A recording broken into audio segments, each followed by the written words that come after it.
Okay, well, welcome back to the House Government Operations and Military Affairs Committee.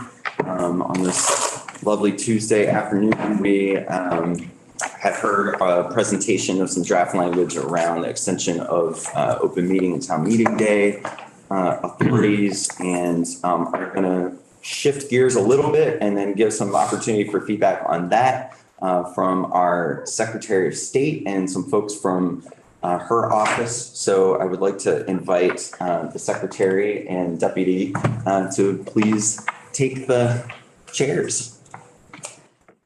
Hello, folks. Oh, aren't you kind? Congratulations. So it is, I was notified by the outgoing secretary that this is a very important part of my job, which is to make sure that each of you have a pin with the Vermont State Seal. Thank you. And a copy of the Vermont Constitution, which Stacy's holding on to, and maybe Stacy can. You don't get it till the end. Just for everyone. These are new ones. I've been wanting a pin. And Madam Secretary, as a small gift, this doesn't have any This like. is, there's no. Less than $45. $15. Thank you. It doesn't obligate you to vote the way I want. Came out of Cracker Jack. I love it. We are live. I'll just remind. This is in the ether. Hello, friends following along from home. Thank you. Yes, so thank you so much for having us today. And it's really nice to be here back in, well, sort of in the same room where I used to serve as chair. But it's nice to be at this end of the table where I get the opportunity to share with you the wonderful people who work at the Secretary of State's office and the excellent customer service that they do on behalf of Vermonters, your constituents. So if you ever have a question or a concern, please don't hesitate to reach out to Lauren Hibbert as deputy, and we'll introduce you to some of the other members of the team as well. Want to introduce yourself? I think, well, for the record, my name is Lauren Hibbert, and I'm the Deputy Secretary of State. That's the first time I've said that into the legislative record. So thank you for joining me on that big momentous occasion for me personally. And then I'm sorry? Show your badge. I don't have a badge. And then we do have members of our team here. Will Senning, Director of Elections, many of you know. Brian Mills, newly added to our team as Chief of Staff. And Stacy Drinkwine, our Administrative Services Director. She oversees our budget, which is a very important function of our office, and also the Corporations Division. Tanya Marshall, the State Archivist and Director of the State Records and Archives Administration, is not able to be here today. She's working very diligently on a report that is going to be filed with the legislature in a couple of days. And Jenny Prosser, our General Counsel, is not here today, and she oversees most of our municipal programs, open meeting law, et cetera. So welcome, and thank you for welcoming our team here. We do have a PowerPoint that we sent to Andrea. Do you all have access to that, or is there a way that's best for us to share that with you? So that is on the committee page. We have talked in the fashion that was established by the former chair, who's now before us as our Secretary of State, about using our devices so that we don't have to have things posted. Yeah, I would encourage everybody to get your devices out, go to the committee page, giving people a little bit of time since some of us are new to this, but we're going to be old hands by next week, I imagine. So if you look at today's date, sometimes like if you're experiencing what I'm experiencing, you've got to refresh that page so that you see the link. And then under Sarah Copeland Hanfus, the Secretary of State's name, you'll see Vermont Secretary of State Office Overview. And there's a lovely PowerPoint that I can now see. So anybody having trouble finding that before we proceed? Excellent. Excellent. Well, thank you so much for having us. You'll notice from the first page of the PowerPoint, a picture of the lovely Connecticut River. If you ever find that you need a view of the Connecticut River, you just give me a call and we'll go for that hike. That's a picture of the Oxbow, which the local high school takes its name from this section of the Connecticut River. I am excited and honored to be here as the new Secretary of State. I'm having a great time getting to know the folks in the office and the systems and processes.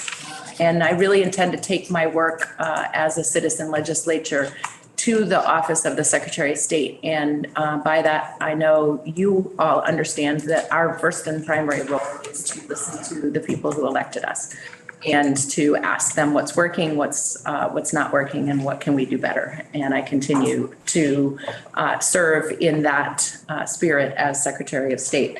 Our office has always been very focused on customer experience and making sure that Vermonters are getting what they need from the Secretary of State's office. And that will continue to be a major focus for my administration. We have always an ever-evolving technology upgrade in process. And so, I know that many of you, like me, have some experience using our elections portal and our campaign finance portal. And so, this is an area of continuous evolution and improvement. We have a couple of big IT projects on the horizon that we can talk more about in detail later on. But our intention is, as we prepare for and roll those projects out, that we do it with a mind towards a seamless transition for the customers who need to use these programs. My office will give a renewed focus on civic engagement and voter education. And so you will see in the coming days that we are intending to hire an education and civic engagement coordinator. This will be somebody who can work with a teacher stakeholder group to develop civics curriculum that is Vermont specific, relevant, and easy to plug and play because it meets Vermont standards. And then phase 2 of that project will be to get out with all of the adults in Vermont who maybe have forgotten their civics lessons or like me, took it so long ago that it's just a distant memory in the back recesses. And really work on engaging and empowering Vermonters to understand how to influence their government, and the fact that starts at your local level by serving on your planning commission or your cemetery commission or your library board, all the way up through running for a statewide or congressional office, and that there are many ways to get involved.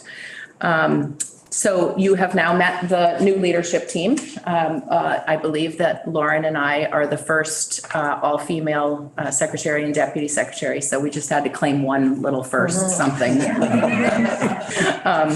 But thank you so much for having us and giving us a few minutes to give you an overview of the office. So our goal is always to do good work on behalf of Vermonters and to do that work exceptionally well.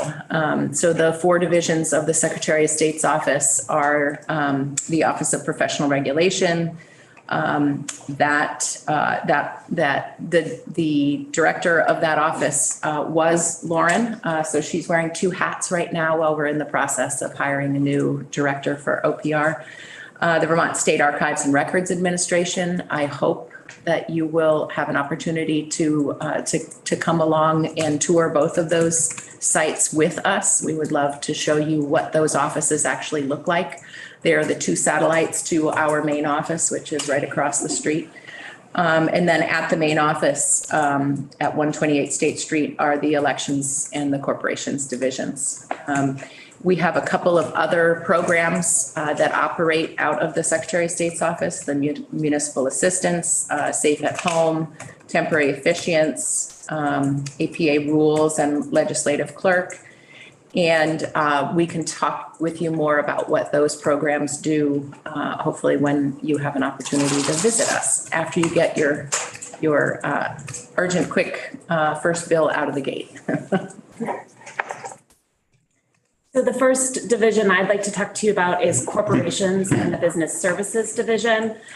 Really, we're always looking for common sense solutions for business registration. We want to make business registration as simple as possible, understanding that there's a wide variety of businesses in the state. We never want to be the barrier to a new business opening or business evolving. So we really are trying to create a business-friendly environment for the registration and filings of corporations, partnerships, LLCs, UCC filings, trademark and trade name filings. We have a robust system to help us with that work, but this is an area where we will have IT development as well. And then the next division is the division that's near and dear to my heart, although I have to not have it be my favorite anymore. It's the Office of Professional Regulation. That division oversees 51 professions, approximately 80,000 licensees. We're currently onboarding the new profession of home contractors. That application went live in December with a deadline of April of this year. I just want to take a minute. Agatha Kessler just walked in. She's the deputy director.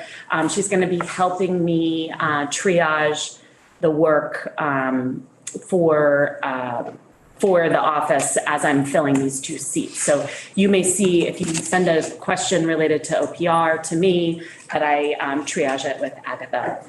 The other main goal of OPR is to make sure that we're improving licensure wherever we can. We want to ensure equity in licensing, regulation, and discipline. So we've been doing a lot of work. We just ended a federal grant through the Federal Department of Labor, but we're continuing the policy work, really working on creating smart licensing policy for in specific professions for military families, individuals with criminal backgrounds, and new Americans. So we've made substantial progress on those fronts, something I think the state should be very proud of. The other piece that is part of the right fit regulation is our Chapter 57 review that's in Title 26.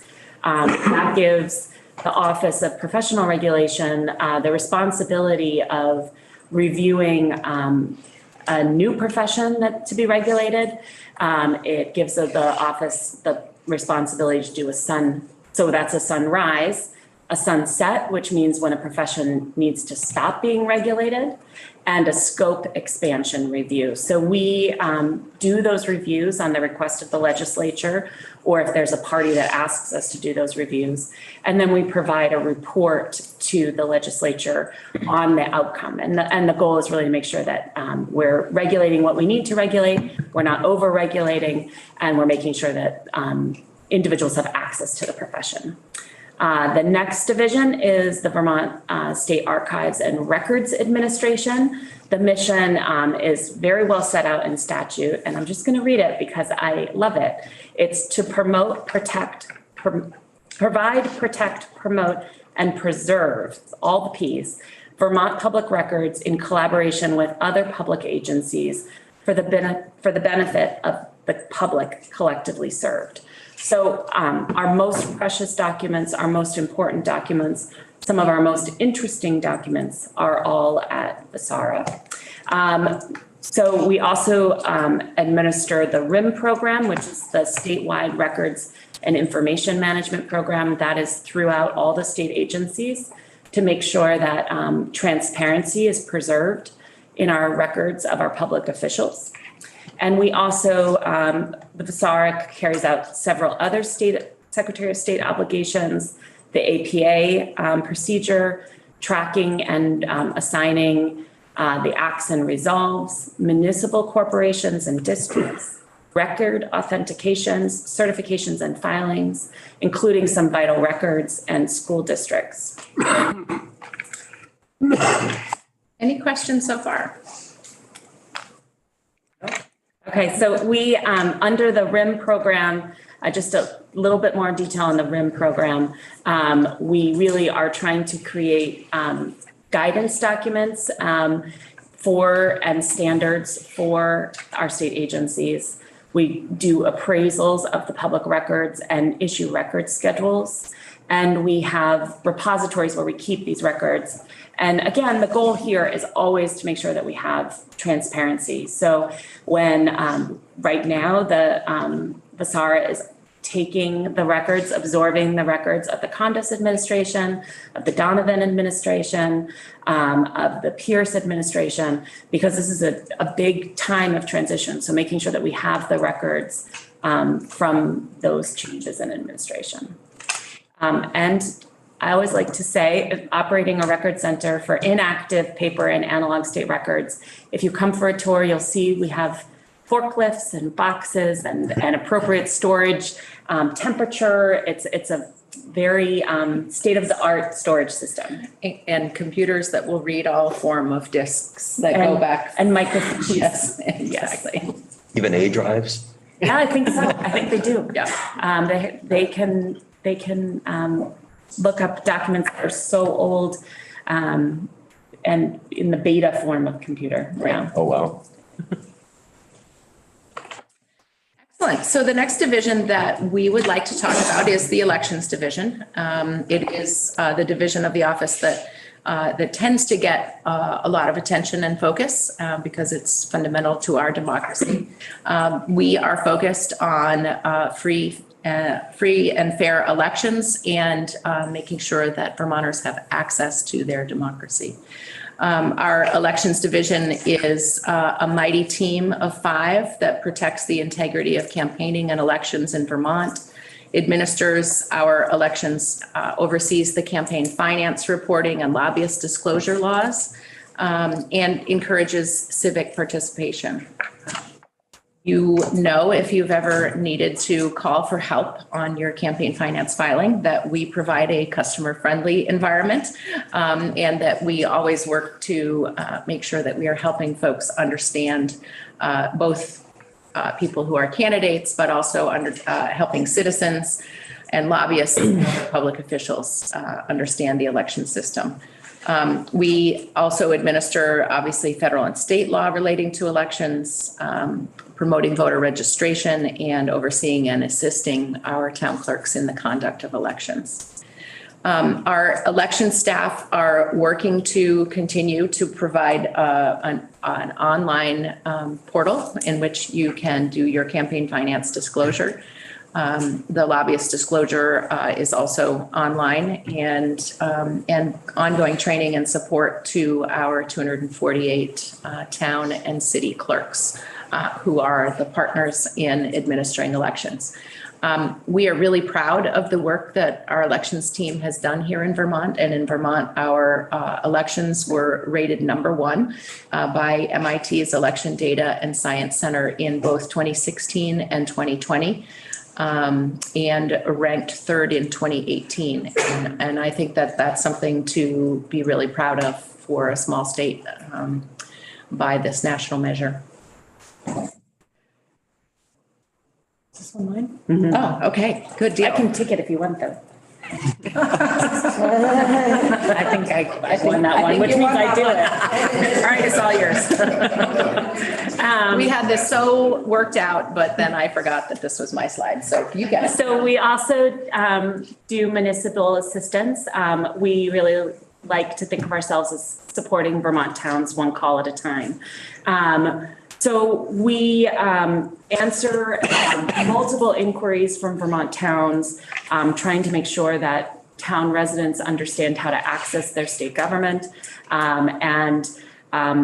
Frequently, I think we're over 1,200 in the last year. We answer questions from community members, but also from local officials on all topics related to municipalities, from abatement to open government to zoning. And we strive to offer resources for local officials and town residents, including publications, trainings, and website materials. Excellent. So I wanted to just talk a little bit about our staffing of our various divisions. I mentioned that our elections division is a small and mighty group of 5. Our corporations and business services division is also small and mighty with 5 employees. Office of Professional Regulation is our largest office with 38 folks who are currently operating out of the city center space, which is above Skinny Pancake downtown. And our Vermont State Archives division is 20 employees, and that is located in Middlesex. So if you add that up, plus add some extras for the business services division, we are a team of 72 currently, but if fully staffed, we'd be right around 80 employees, 81 with the new civics and education coordinator position. And with that, we are at the end of our introductory presentation. Thank you very much for having us today. And I hope that we'll have an opportunity not only to invite you to visit our 3 locations, to come back in and work with you on the important statutory changes that will come before you this year. Imagine we will be seeing and spending a lot of our time talking with you about bills before us. But are there any questions about what the Secretary of State's office does before I think we're going to hear from Will next, right? Okay. Talk a little bit more about elections, but any questions for the Secretary, the Deputy Secretary? That was the neatest, tightest summary of the many, many functions of the Secretary of State's office. Very efficient of both of you. Well, we hope to take up more of your time when you come for a visit. Then we thank you for having us. Thank you so much.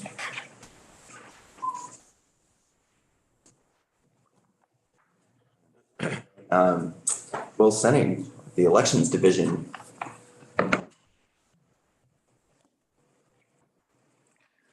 Thank you, Mr. Chair. Is Mr. the appropriate? Yes. I am trying to get used to being called that in a week, or less than a week, so. I was trying to think on my way over here. I believe that the chairs of the Gov.Ops committees have been madams through my entire tenure here until now, so I'm gonna have to get used to Mr. Chair. My name is Will Senning. I'm the Director of Elections at the Secretary of State's office. Thanks, Sarah and Lauren, for the intro. I have been the Director of Elections for 10 years now, come April. I think it was April of 2013 or 2023 now. I was an election administrator in the office 2 years before that. So I've been 12 years in the office now. The 10 years as director, I've overseen the administration of 12 statewide elections. There are 2 statewide elections in the non-presidential years and then 3 in the presidential election years when you include the presidential primary. So I've been through 12 of those so far. Some of you are familiar faces, some are new. Look forward to getting to know the new members of the committee. As the secretary mentioned, I have 5 positions in my office, 4 of which are full right now. So we're looking to fill that 5th one soon, which will give us a total staff of 6 in the elections division. And as a general matter, we operate on a mixture of state general fund and some federal funding. We have a couple federal grants that we've been operating off for a long time and which, with any luck, are going to continue to be funded over the coming years through the Elections Assistance Commission. In the most recent omnibus bill that just passed in late December, there was more election funding through the EAC passed in that bill. So we're looking forward to another small influx of federal money going forward right now, thanks to our former outgoing senior senator, Mr. Leahy. The small state minimums have really paid off for the elections division in the last decade. So really generally, I won't take too long. I just have a couple of pages here. And again, some of you know most of what I'm going to tell you already, but for the new members, I thought it'd be helpful to do some of the basics of what we do in elections. Primary responsibility, of course, is the administration of statewide elections. In that vein, as I mentioned before, so that encompasses the November general elections in even numbered years, the statewide primary in August, and then every 4 years, the presidential primary that takes place on the first Tuesday in March. Coincides with annual meetings every 4 years. In the context of those statewide elections, we're responsible for the creation of all the ballots. That, of course, involves organization of administration of the candidate filings. When all of you go around the state and file your paperwork with your representative district clerks in your case, or the Senate district clerks, all that information filters up through my election management system to us here in the office, and we then produce the 275 or so different ballot styles across the state. So that drives a lot of the work we do, really, is that end goal of getting the ballots produced on time for the voters. In addition to that, we sort of oversee absentee ballot tracking and data collection, centralization, provision of that data about absentee ballots out to candidates, campaigns, PACs, researchers. We are responsible for creation of the absentee ballot envelopes and providing those to the clerks for the statewide elections. They procure their own envelopes for local elections for the annual meetings coming up, but we design and provide all of the envelopes that are used for mailing your ballots back and forth as well. Of course, the key part of election administration that we're responsible for is results processing and reporting. So similarly, the way your candidate filings come up through the rep and Senate clerks and county clerks to our office, the results are also reported in that similar manner, except in that case from all of the individual town and city clerks as they count and process their results on election night. They report those through our election management system and is then displayed on our website when all goes perfectly. After election night, that then involves the submission by the clerks 48 hours later of their official returns of vote to our office, and then the combining of all of those official returns of vote to turn around and perform the canvassing, which is the endpoint official certification of the elections. That canvassing kind of goes back out to those same representative district clerks, Senate clerks, to canvass just those contests, those races that are under their purview. So we oversee that whole process as well. And finally, sort of the other main part of the statewide election administration is the procurement and provision of certain systems by statute that we're responsible for. So of course, the primary one of those is the tabulators. We hold the contract with the tabulator company that provides the tabulators that are used all across the state. A uniform tabulator is required in every town. And so towns come to us when they either cross the threshold for having a tabulator, which is 1,000 registered voters, or if their BCA votes to begin using one in that town. We also procure, have the contract, same setup for the accessible voting system that is required to be in every polling place across the state, whether you use a tabulator or not. That's federal law that requires the use of that system in all of our polling places. And so same thing, we kind of manage that contract and the whole vendor management that goes on to make sure that those systems are in place and working every election.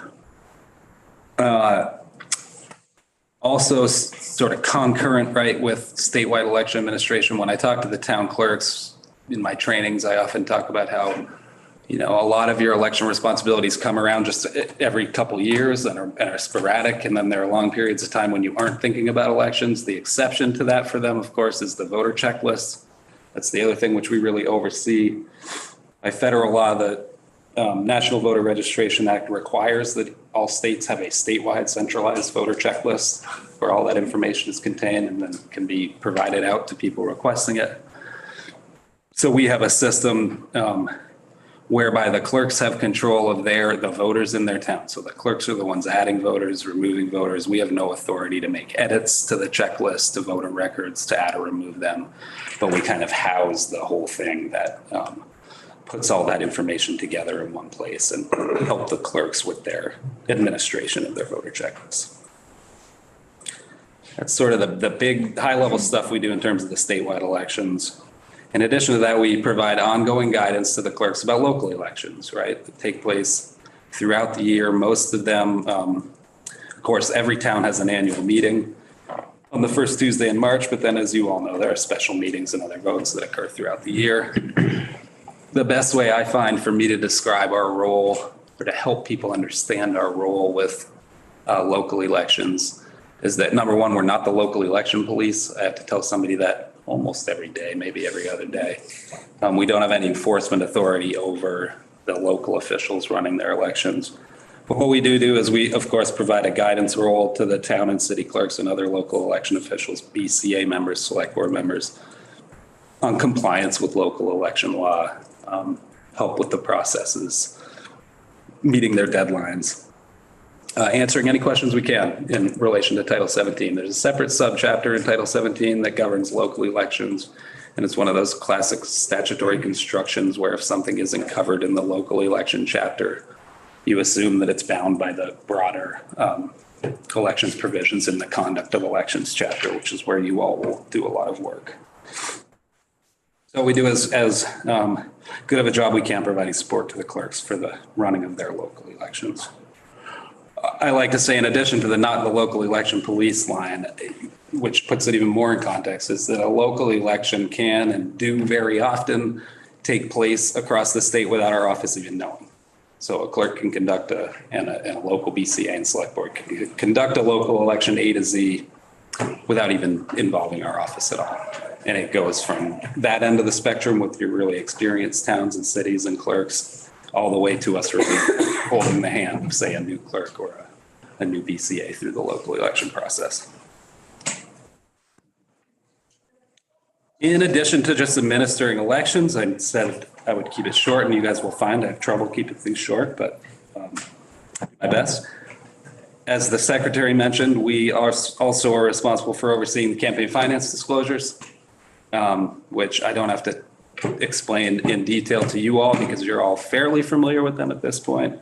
But that's a big part of what we do, in addition to also the lobbying compensation disclosure requirements. So both of those systems were converted from paper filing systems to online filing systems in about 2015. I think with some growing pains and getting used to it, now pretty universally, those online filing systems are loved by the users and by the Vermonters and members of the public generally that are looking for that information that can search them online. I can still remember the days when on your campaign finance filing deadlines, we had all the staff in the office and we were making copies of your filings as they came in. And then there was a group of reporters that would sit down in the lobby of the Secretary of State's office. We'd have these lists of each report. Paul Heinz wants this report, and we were shuffling paper around the building. Now you all file and they sit in their offices at their various press outlets and can view the stuff online. And it's been a real improvement in the office that the former secretary deserves a lot of credit for, I think. So those two systems operate really similarly. They involve registrations once you reach a certain threshold for you guys, once you raise a certain amount for your campaign, for the lobbyists and their employers and firms. Once they've compensated people for lobbying to a certain amount, they register, and then they start disclosing those expenditures on a periodic basis through the year. In the campaign finance context, we're talking to campaigns, to candidates, to PACs, and to the parties. In the lobbying context, it's the lobbyists, it's the employers of those lobbyists, and it's the lobbying firms. And again, as I said, we provide the public-facing searchable interfaces for both of those. And management of those systems and the vendors behind those systems is a lot of work for our division as well. So having summarized kind of the work, that's probably clear to you, but our primary constituents and stakeholders, to me, very, very much so our primary constituents are the town and city clerks. I take the most pride in the relationship that I've built with them over the last 10 years. And the feeling I have that they really can count on us for a fair, honest source of guidance at the state level about running elections. I listen to the town and city clerks with what I bring to you all, and very rarely do we end up not on the same page in terms of what makes sense for election reforms. It happens, but I do my best to be in resonance with those town clerks on as many issues as possible. Other constituents are the general public, of course, for our whole office. That's very important. The media, research organizations, educational institutions, and advocacy groups. That's my sort of high level elections description of what we do in the office. Mr. Chair, I was also told that the committee had requested sort of a general overview of last year's election. I think something that we did 2 years ago early on in Gov.Ops committee was to just take a look back at, the highlights of, what was the, for your division, what was the last general election like? Yeah, so I did put in a request for that as a possible topic for you, Will. Happy to. Yep. And I wrote up a few notes on it. Gives me a chance to say too, before getting right to last year, which was 2022's election, that in general, starting in about 2016, so I told you I started as director in 2013. I had one kind of quiet general election cycle in 2014. And then starting with the 2016 general election, I cannot describe to you in a way that emphasizes it as much as I would like to, how much the profile of election administration has grown, right, across the country, in the media, in everybody's thoughts. Nobody used to pay attention to the job I did, the job we did in the elections office. Nowadays, it feels like I leave the office, get in my car, I hear about it on the radio on the way home, I get out of my car and I go inside and I hear about it on the evening news.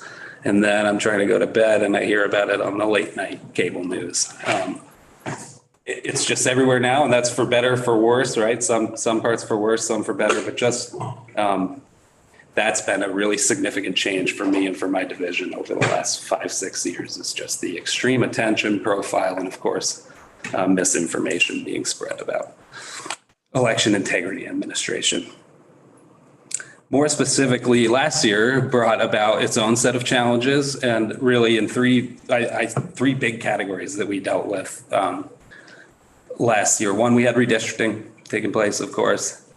Two, we had the first election where we were operating under the permanent law to mail ballots for the general election. So I was procuring a vendor to perform that mailing, entering into a contract with them, establishing a new relationship with that vendor and figuring out that process. And then we chose to roll out new tabulators in that same election cycle. So we had those sort of three main challenges that we faced. And generally, I thought that the election went really well last year. We navigated the redistricting process. Where the kind of rubber meets the road on that for us is the ballots again, and the ballot styles. It's a whole new set of ballot styles, right? When you redraw the lines, then there are different combinations of reps and senators running on various ballots. We had to make sure that each of those ballot styles had everybody in their right spot and that they went to the right voters. Happy to report that we had no ballot printing errors for the August primary or the general election. I mean, we've had very few of those errors in the past, but in the it wasn't redistricting, and to have no errors in the election cycle where the redistricting first went into place, I was really proud of. And then despite kind of issues around the edges with the mailing that we can get into in future discussions as we talk about what we might look at in terms of revisions to that process, I'm also happy to report that I am not aware of any incorrect ballot style being sent to a voter.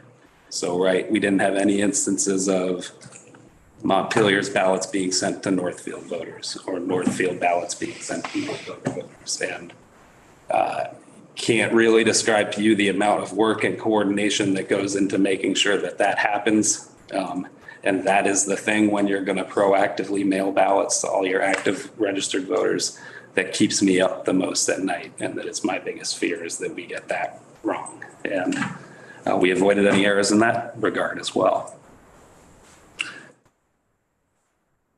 Like I said, as will always be true, we're going to do some cleanup around the edges of that process primarily, and it's a constant process all the time, trying to maintain the accuracy and integrity of the voter checklist. So making sure that only active registered voters who live in Vermont are currently on it, and that we have their correct mailing address on that checklist at any given time. Changes every day. People come on and off the checklist every day. People don't always tell you when they leave town. So it's never perfect, but we strive to make it as good as possible. Oh, I didn't mention in the 2022 election, I thought of this kind of later as I was drawing up these notes. We also had 2 constitutional amendments, right? And that was the first time that I had constitutional amendments on a general election ballot since I've been director. The previous one was the election before I came here in 2010, when they allowed for 17-year-olds to register to vote and vote in the primary.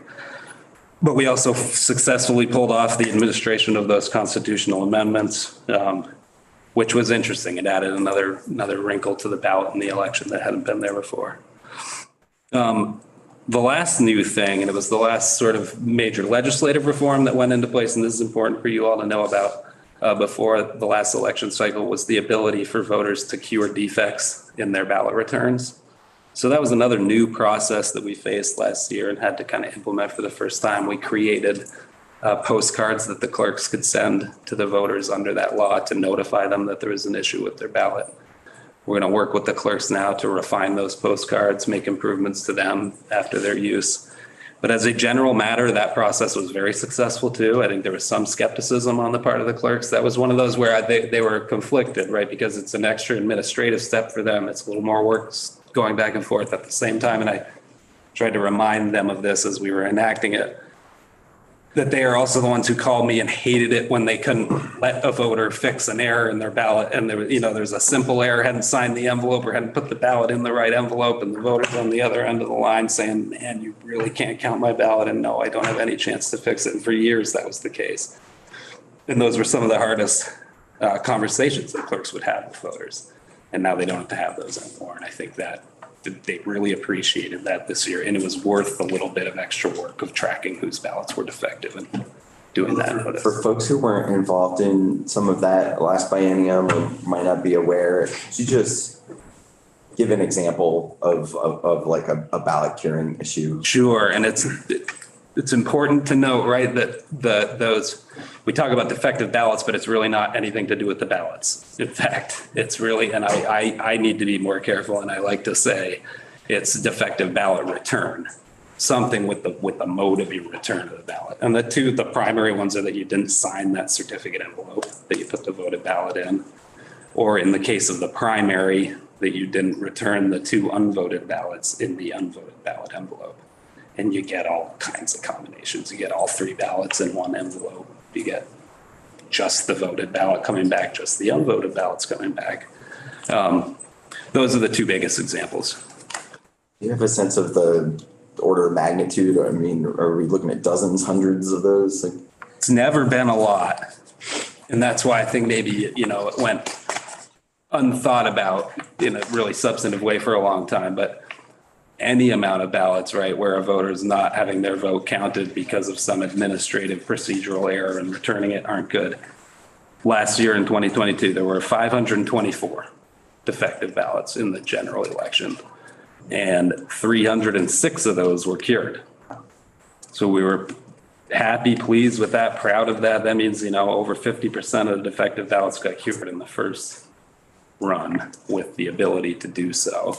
And that's 306 votes that would have otherwise not been counted in previous elections that were last year. Real quick about the rollout of the new tabulators also, I just touched on that before, but we did so last year. The previous tabulators were 15 to 20 years old, back to the turn of the century. They were the first and only tabulators used in Vermont. They were the old optical scan machines, the AccuVotes. We replaced them with the newer next generation equipment from the same company, actually, and from the same local provider that's been providing our tabulators for a long time, which was a big factor in our selection of them, was our knowledge of the level of service provided by the company that services and provides our tabulators. It was a competitive procurement process, of course, just like any in the state, got bids from a number of companies. We involved a small group of clerks in the selection process, let them watch the demos with us, took their input on their favorite types. And as I mentioned, all towns across the state use that same model that we now are able to provide to them. Other unique note about last year's election and another difficulty, and it's one we're going to continue to face going forward, is that we have a lot of turnover with the local town and city clerks. I don't know whether you all are aware of it, but I should get better numbers for you guys, and I'm going to work with the VMCTA and maybe the league to do so too. But anecdotally, I would say that at least 25% of the clerks have turned over since the 2020 election, if not more. I was going to say a third, but I'm being safe with the 25%. It's good in some ways. We have a lot of new talent and people who have a lot of energy coming into the job. And so I think there are going to be a lot of benefits, but there's a lot of training in front of us too, with the how many new clerks we have out there. In the spirit of full disclosure, my sister-in-law is a new city clerk in St. Albans. She's doing a great job too. Excuse myself from the hiring process. Wasn't involved in that, but with your help, she survived her first general election. Nicole, yeah, wow. Nice. I was not quizzing you. That's to me, and I see it. I basically can do all of them around the state. Nicole's been great so far.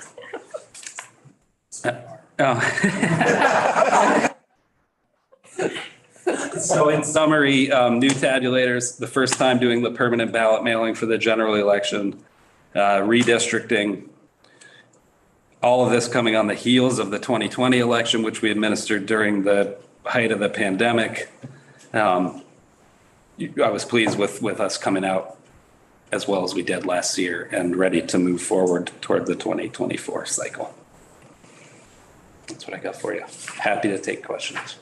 So before I ask Will and our folks from the Secretary of State's office to talk a little bit about our committee bill draft and all of that, does anybody have any questions for Will specifically about what does the Elections Division do, what his role is in helping serve as a resource for our clerks? I'm sure that we'll be talking about many of these things more, and questions will pop up as we get into specifics. Yeah, Mr. Chair, I just have a question, and maybe it's not for Will, but I know when we debated going again with mailing out all ballots to registered voters, there was a provision that was acted upon in that bill to come back with a report. I believe it's January 30th. In regards to a voter verification system that would not disenfranchise voters. And I'm just wondering if that's something that was worked on in the past year. I do not know specifically what you're referring to, Rep. Pigley. I know there's a report, the report that I am working on and getting ready for you all, and this might be the same thing you're talking about, I think. And there may be just language that I'm forgetting about, but was about the possibility, practicality of expanding mailing ballots to all voters in the primary elections and in other local elections. That's what I had on my radar. No, it's different than that. Again, I had during the debate talked to the Secretary of State in Oregon in particular, and they, for the past 20 years, so it's been more than that now, had a signature voter verification. Signature verification. And so we had specifically asked during that debate whether or not, a study could be done or whatever to look at the possibility of Vermont having some form of, signature verification or whatever it might be without disenfranchising voters. And I believe that report was due this January 30th. January 30th. If it's in there and it's due January 30th, I'll get it to you. And otherwise, we can talk about doing it on a less formal basis too, if it's not. I don't remember the actual language being in there, Rep. Pigley, but you could be right. Thank you. Sure. Yep. I will mention to you just on that vein, something you could check out yourself. Recently, I read that the state of Colorado is being sued for engaging in signature verification because of the inherent difficulties with the accuracy of that process. I haven't looked at the complaint yet, but my colleague in Colorado flagged it for me a couple weeks ago. can be attacked from both sides. Will, is JP Isabel still in elections? Yes. Out sick right now, unfortunately. We're passing COVID down the line, our division. Starts up there. I'm over it, but yes. Thanks.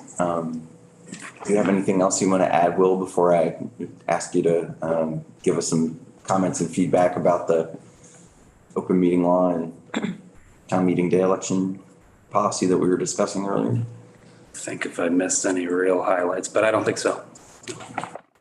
Representative Hampton. Thank you. I have an administrative question. If a witness comes in and is reading from a paper, is that submitted to the committee assistant to post on the website? That's a really great question. My understanding is that if there is specific written testimony and that the witness provides that, we will post that. If folks are reading from their own notes, we don't require them to have that, to my knowledge. So I don't know, Will, if your testimony is written and you want to submit it, great. But if you're just reading from your notes, I don't believe that that's any kind of requirement, but I'm a new chair, so I want to be humble in my my authority here. I just know previous chairs that I've worked with have said that if you have written testimony, we would really appreciate being able to post it on our website for people who have been viewing and maybe missed something in the testimony. It's really helpful to be able to go to the website and look at it. It's a great suggestion. I think we'll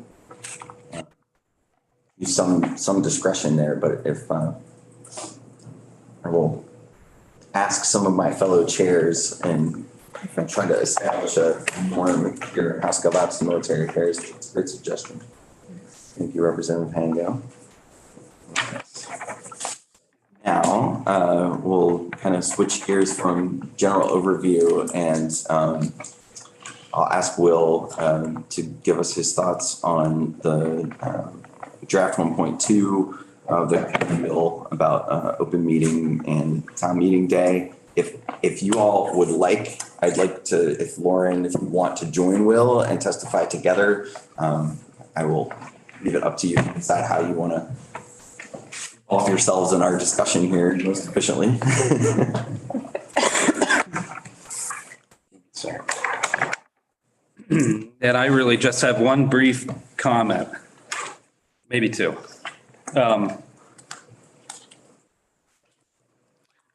It was touched on when you guys were talking about the bill generally after Tucker went through it. I think it's important just to make the point that in terms of subsection B, which allows the legislative body of a municipality to apply the Australian ballot system to an annual meeting where they otherwise wouldn't use that method. Just want to make sure that everybody, new members, everybody understand that under the underlying law in Title 17, that decision, the method of voting at an annual meeting and really at subsequent local elections, right? It applies to special meetings through the year too, say by petition or as issues come up that the board needs a vote on. The method of voting, whether from the floor, a traditional town meeting versus an Australian ballot system of voting, which involves a pre-printed ballot and absentee voting and an early voting period and just the counting of ballots on the election day, is a decision that is up to the voters. Really clear in Title 17. That's that subsection A that is not withstood in subsection B here.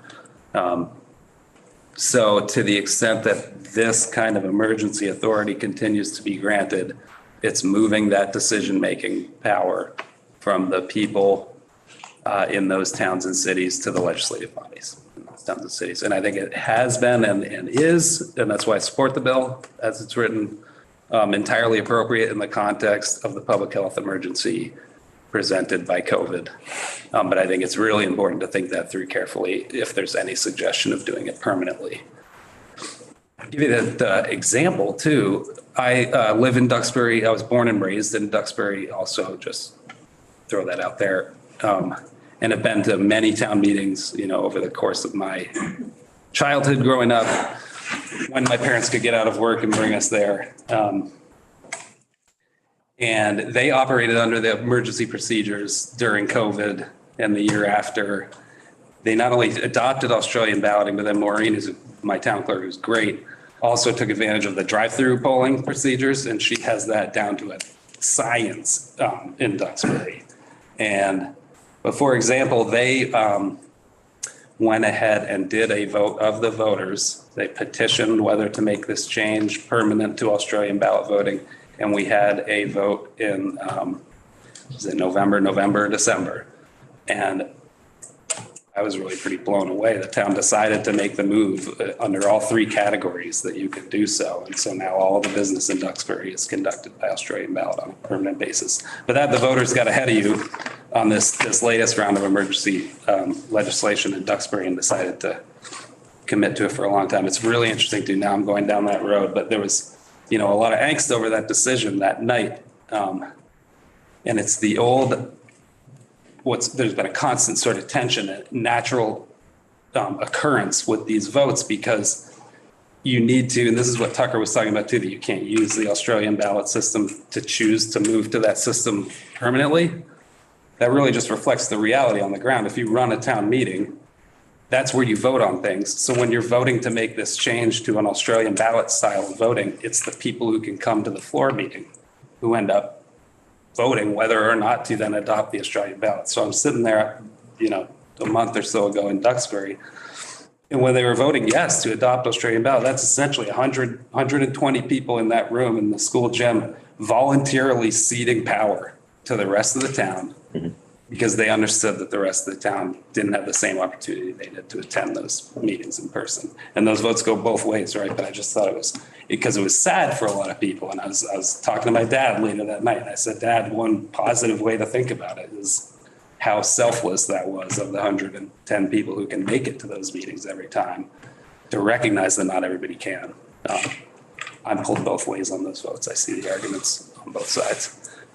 I think somebody asked, regionally, whether Representative Barong, I think, asked, whether it's a common method. To my understanding, we're the only people that do a traditional town meeting in the United States and really the world. Okay. And there's about 80 to 100 towns that still do some portion of their meetings from the floor. And so it's really a pretty unique institution worldwide. Gwen's smiling because she knows I wrote a paper on it in college at some point. In law school, thank you. So we are. I digress. We're just like the outlier of outliers with this style of engagement. Frank Bryan has a great book about the nature of town meeting that I would suggest for you. Representative Hango. Could I ask you to repeat the number of towns? Did you say approximately 100 towns? 100. Still, And I can get you a more exact number on that. We have the data on our website. thank you. I can look that up. Still doing a voice vote, you mean? Still doing a floor meeting. A floor meeting. Right, yep.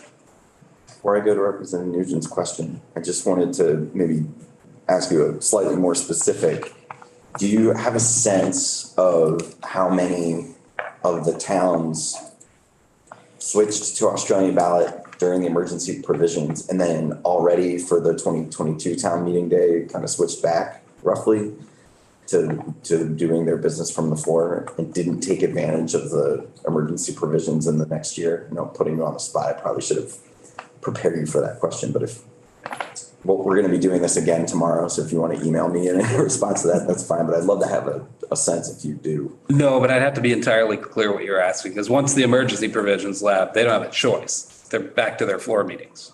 Right now, they're back to their floor meetings. Right. So we've had a couple of years of giving the flexibility. Yeah. Some towns used it during the height of the pandemic. And then you too. Yeah, but I'm wondering, are there towns that went back to doing a floor meeting that used the Australian ballot and then went back to the floor meetings? Mm-hmm. All of them that I know of, except I just described that Duxbury took the leap and went to Australian ballot voting. I usually hear about those kind of votes when they happen, and I haven't heard of others. So basically, the by and large, towns have gone back to their floor meetings. Yes. Great. Representative Nugent. Well, having grown up on Cape Cod, which I think is the only other county in maybe the country that does a lot of town meetings, I'm not sure if they're still doing them right now, but it's fun to mention that. And I can give the office's perspective on open meetings, but just because Will, oh, do you have more to add on elections? I have one more Okay, comment go. on section B, and I'm sorry, I got on that tangent, but I thought that's a good discussion, right? To put this all in a little bit of context for you. Particularly the language in B. I spoke with Tucker in the hall just after he walked through it. I think it would be advisable to limit the ability for the legislative body to adopt the Australian ballot system this year to towns, cities, and villages. The language in here right now is any municipality may apply the Australian ballot system to its annual municipal meeting. Allowing Australian balloting where otherwise a floor meeting is used in some of these larger, more expansive solid waste, fire, and water districts, which are the other kinds of municipalities that can fall under that word, is a lot more administratively complex. When it's a town, city, or village, it's a legislative body clearing it with a clerk and knowing it's their voters within the bounds of that town, city, or village. It gets a lot more administratively complex if you have, say, a legislative body for one of these large districts making that decision for voters across 7, 8, 4, 5, 6 towns. It's the same discussion we've had about the thought of allowing those kind of municipalities to proactively mail ballots to all their voters. That's a whole other layer of complexity, administrative complexity, but even holding an Australian ballot election, especially if you're thinking about you're pairing it with subsection A that allows towns and cities to move the date of your annual meeting, you might end up with these districts where the annual meetings themselves of towns within the district are happening on different days, 2 months later. And then what are they holding on to a portion of the ballots that are voted in the towns that are happening on the first Tuesday in March and then waiting for the other ones that, or then you're setting up the clerks in those towns to administer multiple different annual meetings potentially over time over the spring. I don't think there's going to be a lot of clamor from those districts to take advantage of this provision anyway. I think it would bring a lot of clarity and simplicity to just say towns, cities, and villages in here. Tucker mentioned to me too, and I think he may be right, that the use of the term legislative body by vote of its legislative body may already limit it to those entities because legislative bodies only exist in those entities and schools. So it'd be worth some follow-up with him, whether it's even necessary to touch it or not, if you're interested. Yeah, I think it's our intention, notwithstanding the items later on about Northeast Kingdom Waste Management District, which is a separate issue. But I think it was the intention of the folks who've weighed in on the language over the last few days to make it about the legislative bodies, the towns, the villages, not the cities, not about multi-town districts. So that's a good flag, Will, and we'll check in with Tucker to see if we need to make that clear. And if we do need to make a change, we'll ask Tucker to do that before we do anything with this tomorrow morning. Anything else? Otherwise, I'd like to support both A and B, and C is kind of out of my league. Lauren, would you like to weigh in about the open meeting law? Okay. Sure, I'll touch on C and just because Will talked. Not C, section 2. Section 2, good. C's kind of melds my league. I'm sorry. I just wanted to say, I also grew up with fond memories of town meeting. My town of origin was Peacham, and if you've ever been there, we have one dirt road one paved road, fights over whether or not to pave it was the fight of the hour in 1994 when I was a senior. So it was really fun. So open meetings on principle, we, as I said earlier, our municipal division receives approximately 1,200 calls a year. Approximately 10% of those are open meeting law questions. We support extending the power to hold a fully remote meeting temporarily until the summer of 2024. We will be going into, this will be year 4 of 20, if we extend it to 2024, that'll be 4 years of public meetings being held without a physical location. And we really want to make sure that the public can fully attend and participate remotely. We similarly see anecdotally and actually in our own office more robust participation with the remote option. We think it's very important to continue remote access. It really provides access for people who are medically compromised in some way, people who have young children, people who have multiple demands. It makes sense to keep a remote option. We think that the public protections that are in this bill are really important. The telephone access being particularly important for people who do not have Wi-Fi. It's really important that we do live in a state that is challenged by broadband, but we also, even if every community in our state had broadband access, easy internet access, it is still expensive. So it's an important piece to remember that we need to have the ability for folks to appear by phone. And long term, we really, our office really believes there needs to be a physical location so that people do not have a barrier, a financial barrier to participating in public government. We also support the posting of the minutes and agendas electronically. We really think that the protections set out in Act 1 previously and in this draft bill really help set a standard and a common understanding of what's required for for hybrid meetings and for remote meetings. And it's a good touch point for our office as we provide assistance to municipalities and to citizens. I just want to say here, we really welcome a future conversation about which of these emergency provisions should stay. I think that COVID shook up a lot, and we learned some really good things, and we should take the best and move forward. And we look forward to that conversation in whatever shape it takes. Either in a bill in this committee or work over the summer or work next session.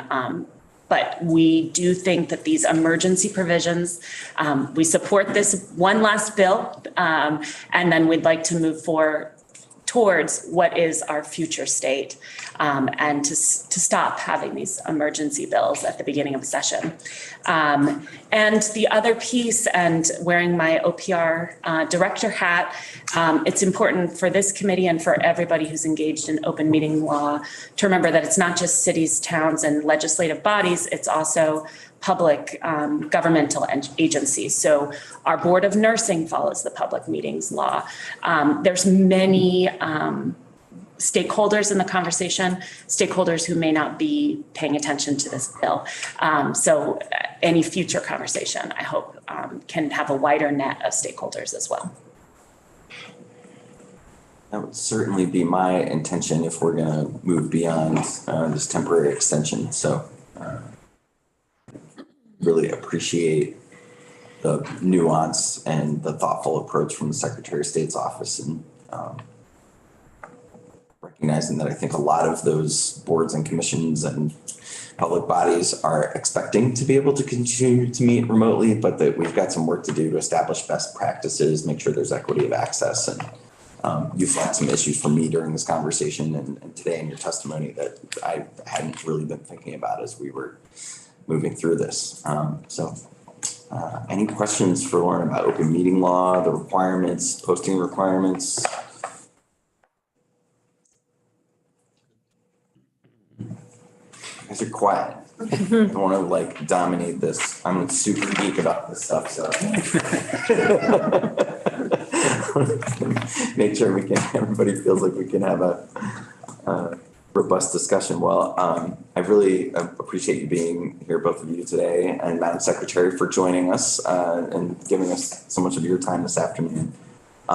Tomorrow morning, the plan is that we will be hearing from the Vermont Municipal Clerks and Treasurers Association and folks from the Vermont League of Cities and Towns. We'll be talking about this bill some more, also with Regional Planning Commission representation. So my intent would be that we'll get the question that Will brought up answered by Tucker first thing in the morning. We need to make some changes. If any of you have things you noticed in the bill, Representative Higley found a really important edit around a date that was a little incomplete.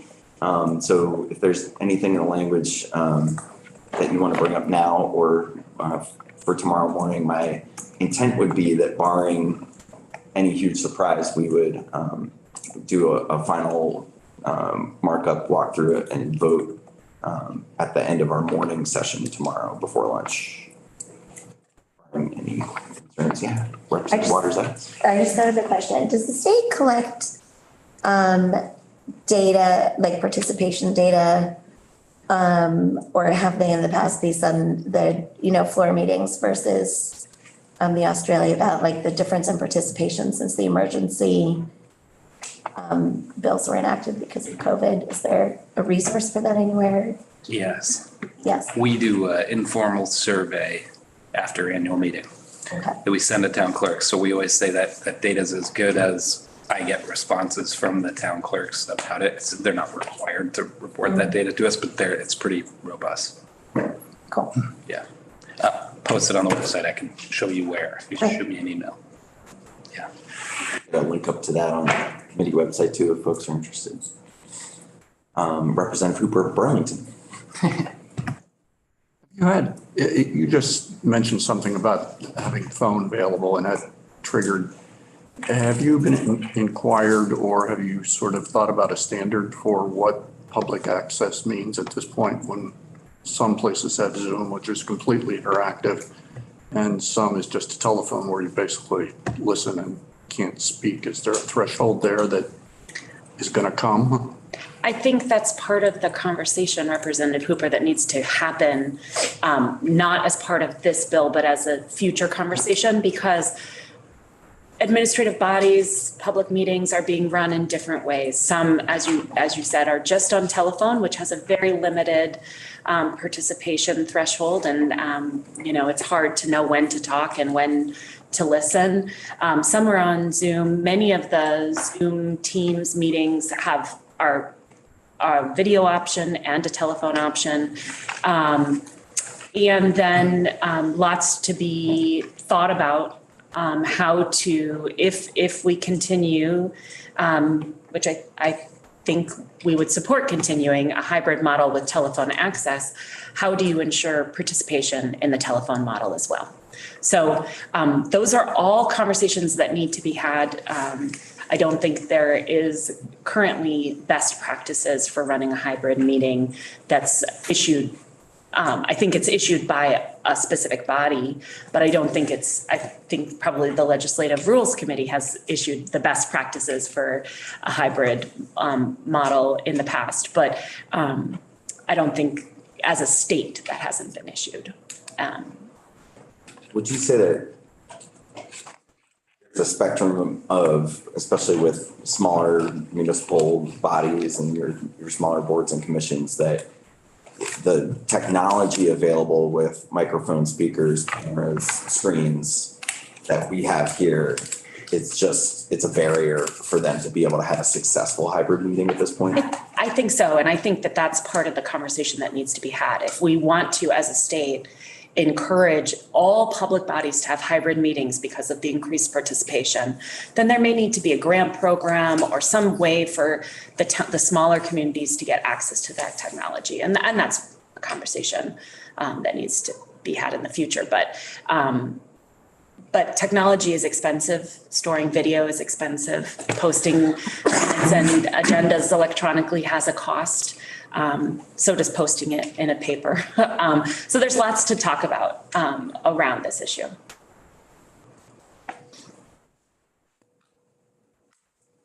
Last call. Any further questions for our delegation from the Secretary of State's office?